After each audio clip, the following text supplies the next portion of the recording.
ദുനിയാവിൽ ഏറ്റവും വില കൂടിയ ഒരു അസറ്റുകളിൽ ഒന്നെന്ന് പറയുന്നത് സ്നേഹമാണല്ലേ. എല്ലാവരും ഇഷ്ടപ്പെടുന്ന കാര്യമാണ്. ഞാൻ സ്നേഹിക്കപ്പെടണം. ആരെങ്കിലും പറയും എന്നെ സ്നേഹിക്കല്ലേ എന്ന്? ഒരിക്കലും പറയത്തില്ല. എല്ലാവരും പറയും സ്നേഹിക്കപ്പെടണം അല്ലേ. ജീവിച്ചിരിക്കുന്ന കാലം നമ്മൾ എന്ത് ചെയ്യണം? സ്നേഹിക്കപ്പെടണമെന്ന് ആഗ്രഹിക്കുന്നവരാണ്. ഒരിക്കൽ നമ്മൾ കവിയത്രി മാധവകുട്ടിയൊക്കെ പറഞ്ഞിട്ടുണ്ടല്ലോ, ഞാൻ ജീവിച്ചിരിക്കുന്ന സമയത്ത് എന്നെ സ്നേഹിക്കുക, ഞാൻ മരിച്ചതിന് ശേഷം എൻ്റെ കല്ലറയിൽ വന്നിട്ട് പൂവിട്ട് കഴിഞ്ഞാൽ ഞാൻ അറിയത്തില്ല എന്ന് പറയുന്നത് പോലെ.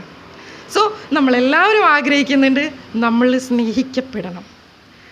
സ്നേഹം ചിലർ പറയും എനിക്ക് ഇതിനോട് ഭയങ്കര ഇഷ്ടമാണ്, പക്ഷേ എനിക്ക് പ്രകടിപ്പിക്കാൻ പറ്റണില്ല, എൻ്റെ മനസ്സിൻ്റെ ഉള്ളിലാണ് ഞാൻ വെച്ചിരിക്കുന്നത്, എനിക്കത് പുറത്തോട്ട് എടുക്കാൻ പറ്റണില്ല. എനിക്ക് എൻ്റെ ഭാര്യയോട് ഭയങ്കര സ്നേഹമാണ്, പക്ഷേ എനിക്കത് പുറത്ത് എക്സ്പ്രസ് ചെയ്ത് കാണിക്കാൻ പറ്റുന്നില്ല. ഞാനൊന്ന് ചോദിച്ചോട്ടെ, സ്നേഹം പ്രകടിപ്പിച്ചില്ലെങ്കിൽ അപ്പുറത്ത് നിൽക്കുന്ന ആൾക്കത് മനസ്സിലാവത്തില്ല. എനിക്ക് സ്നേഹമുണ്ട് എന്ന് പറഞ്ഞിട്ട് കാര്യമില്ല, അത് പ്രകടിപ്പിക്കേണ്ടതും കൂടിയാണ്. എങ്ങനെയാണ്? പ്രവൃത്തിയിൽ കൂടെ അപ്പുറത്ത് നിൽക്കുന്ന ആൾക്ക് മനസ്സിലാവണം. അതിനാണല്ലോ പടച്ചവൻ നമുക്ക് സംസാരശേഷിയും എന്താ പറയുക, നമുക്ക് ആംഗ്യ ഭാഷ കാണിക്കാനുള്ള കഴിവും സംസാരിച്ച് അവരവിടെ പ്രകടിപ്പിച്ച് കാണിക്കാനൊക്കെ വേണ്ടിയിട്ടാണല്ലോ ഈ കഴിവുകളൊക്കെ നമുക്ക് അള്ളാഹു തന്നിട്ടുള്ളത് അല്ലേ. അപ്പുറത്ത് നിൽക്കുന്ന ഇണയ്ക്ക് തോന്നണം എന്നെ സ്നേഹിക്കുവാണ്, ഞാൻ സ്നേഹിക്കപ്പെടുവാണെന്ന്. ഉറപ്പായിട്ട് സ്നേഹം അതേ അളവിൽ കൊടുക്കുവാണെങ്കിൽ നിങ്ങളുടെ ഇണ അത്രത്തോളം ബഹുമാനവും വാല്യൂവും നിങ്ങൾക്ക് തരും.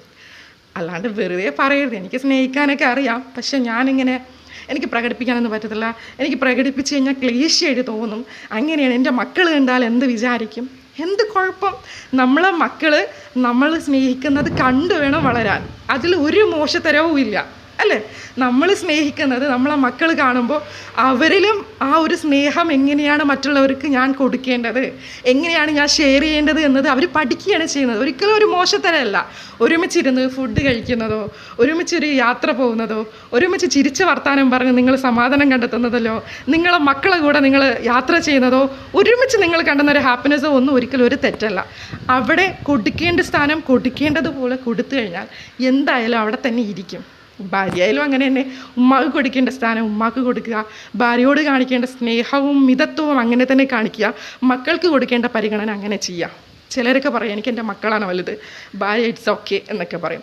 അപ്പോഴും നീ ഒന്ന് വിചാരിക്കുക, നിൻ്റെ മക്കളുടെ മാതാവാണ് അവൾ അല്ലേ.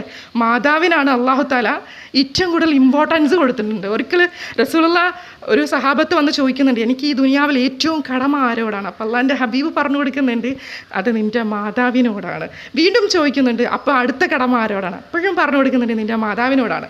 വീണ്ടും ചോദിക്കുന്നത് എൻ്റെ കടമ അടുത്ത ആരോടാണ്? അപ്പോഴും പറഞ്ഞു കൊടുക്കുന്നത് നിൻ്റെ മാതാവിനോടാണ്. സോ എന്തുകൊണ്ട്? അവളാണ് നിന്നെ ഗർഭം ചുമന്നത് അല്ലേ. രണ്ടാമത് എന്തുകൊണ്ട്? അവളാണ് നിന്നെ മുലയൂട്ടിയത്.